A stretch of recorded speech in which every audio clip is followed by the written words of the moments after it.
दया नदी रे प्रथम बन्या जल आसवा द्वारा पुरी जिलार पिपिली पाखरे थिबा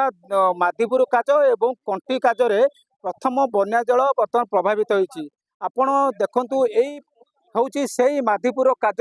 जो काज देइकरी बन्या जल प्रभावित होबा द्वारा पुरी जिलार पिपिली ब्लॉक डेलांग ब्लॉक एवं कोणास ब्लॉक हजार हजार हेक्टर चाष जमी क्षतिग्रस्त होबा सहित अनेक लोक माने जलबंदी रहिबे। संभाव्य बन्या को दृष्टि रखी प्रशासन सजग थिले मध्य लोक माने नाही नथिबार असुविधा सदाबेले भोगंती। प्रशासन सदाबेले सजग रही लोक मानकु तलिया अंचल लोक मानकु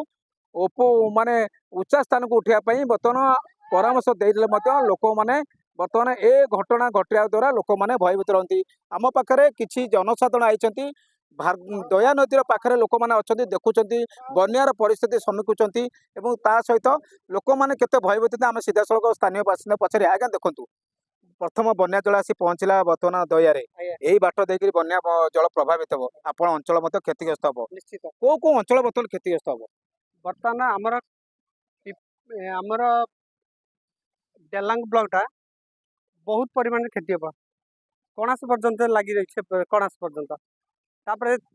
जो आमर एपट एरिया पानी फास्ट गड़िबा ठारू गाँ क्षतिग्रस्त ए बर्तमान क्षतिग्रस्त होची केवल गाँ जहाँ क्षतिग्रस्त होची चाष जमी बहुत परिमाण क्षति होची। देखो चाष जमी क्षतिग्रस्त देखो आपण पिपिली ब्लॉक लोक अच्छा पिपिली ब्लॉक को पंचायत भारतीपुर पंचायत हो हाटसई पंचायत आपण मते जाउछथि को पंचायत क्षतिग्रस्त हो हाटसई हम भारतीपुर तापर हरिसाल एमती जो काजरा जो बाटे जाउछि से बाटे क्षति पूरा हम देखो पानी बर्तमान धीरे धीरे बढ़ुची राति हेले अनेक बढ़ी कौन कौ अंचल क्षतिग्रस्त हो आपण मान केते भयभीत भारतीपुर बागेश्वरपुर जंबिला मिर्जापुर देउली आ भईगुनु पुड़ागुनु कठपुर आ पंडुआ तल तल अच्छे सब गाँ आपण मान केते भयभीत भयभीत सदा बन्या हेले पानी आसे खेती चाष हुए गोरु गाई देखो आम पाखे आउ जन अच्छा आज्ञा देखो जो पिपिली ब्लॉक डेलांग कोणासर अनेक अंचल चाष जमी क्षतिग्रस्त हो आपण अंचल कौ कौ क्षतिग्रस्त हो आमर पिपिली ब्लॉक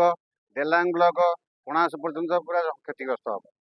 तार बहुत गाँ सब चाष जमी बहुत गाँ गंडार पानी पशिज बहुत बुढ़ा बुढ़ी लोक अच्छा आम राति की बहुत भयभीत यहाँ पानी बढ़ी चली राति की भयभीत हम एमती प्रशासन कौन आप प्रतिकार कर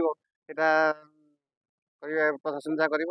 देखो बर्तमान प्रशासन सजग रहा जनसाधारण प्रशासन पाखे अपील करछंती। देखो दया नदी में बन्या जल आस्ते आस्ते बढ़िबार लागिछि कारण दिन है राति आसला माने लोकों मानक भितर एक भयर वातावरण सृष्टि हे। आपन देखिए दया नदीर वर्तमान जो पानी बर्तमान तार पखर स्रोत मत बढ़िबार लागिछि। प्रशासन सजग रही नदी कूलिया अंचल जो तलिया अंचल जो लोक मान अच्छी